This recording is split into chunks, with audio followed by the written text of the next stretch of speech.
Hello everyone! In this video, I'll guide you through how to fix the Discord error that says your message could not be delivered. This usually happens when you try to send a direct message to someone who has strict privacy settings or has blocked you. First, check if you share a server with that person. If you don't, they may have direct messages from non-friends disabled. Try sending them a friend request instead.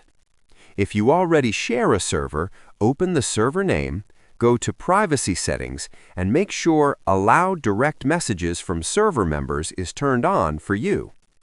Next, confirm that the user hasn't blocked you. If they did, you won't be able to message them at all. Also, restart Discord or log out and back in to refresh your session. In most cases, adjusting privacy settings or confirming friendship fixes the delivery issue quickly. Subscribe the channel for more videos.